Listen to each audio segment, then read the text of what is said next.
Hey guys, we're going to go ahead and open a data set here, and it's going to have city, state, or province, or country. And I have different countries here. I got the United States, I have Canada, I have Mexico, Belize. So just get a good look at this. I don't have any zip codes or any kind of unique identifier with a number or anything like that.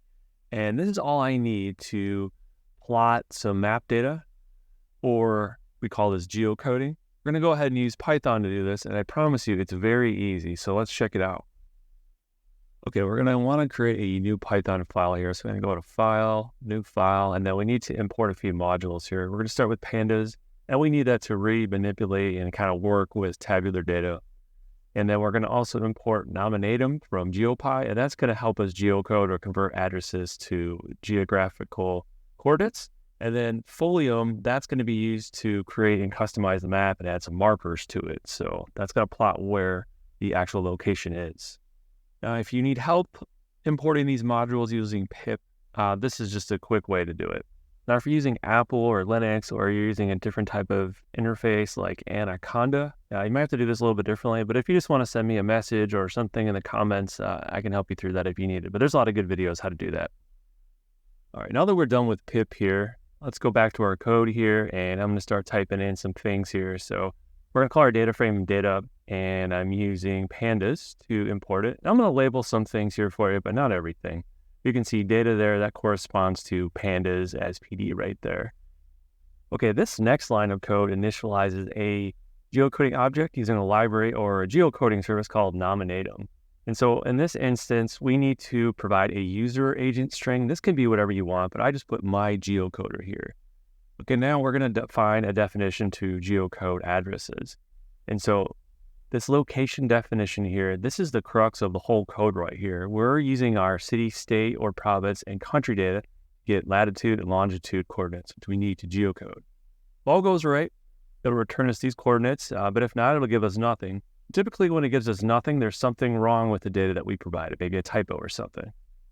Okay, now we're going to apply the geocode address function that we just made and have it go through each row in the data frame and then output the results. So you can see the latitude and longitude that we're putting in there. And what it's going to do is apply this to each row individually. So our first three rows are Seattle, Dallas, and then Toronto. It's going to go through each of those individually. And then for the axis here, 0 would apply this vertically, and that would operate on columns, which we don't want. So we want 1, so it'll be sideways or horizontally. Your only options here are 0 and 1 anyway, so just to let you know.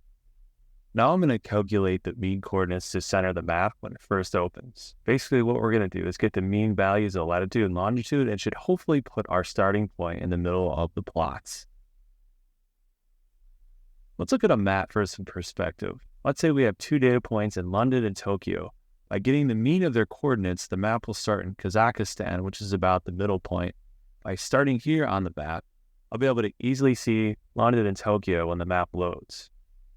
Okay, back to our code here. Now we're actually going to make the map with Folium, and you can see our map center variable that we just made, and we're setting the zoom start. I need to do a 4 or 5 for this so I can capture an entire continent, but you might just need to tweak it for your own needs.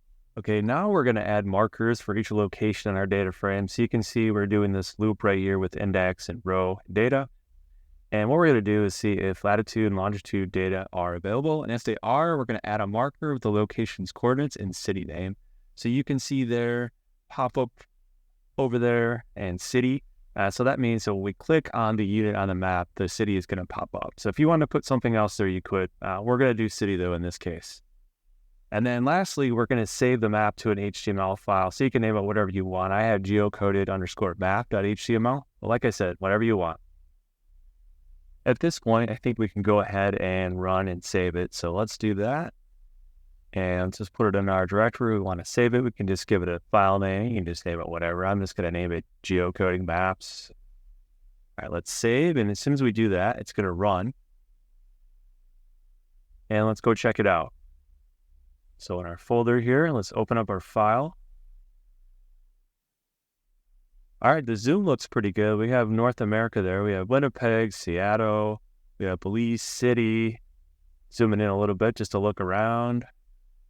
Yeah, this looks pretty good. I think we got it pretty good. So yeah, you can see Tijuana right there. So I think it went pretty well. Anyway, there's a lot more to this. We barely even scratched the surface. There are so many different types of maps and icons and so many different ways of doing this, but I just want to give a basic tutorial. And if this is useful, we could do another one. But in the meantime, thank you for watching. Thanks for subscribing, and catch you all later.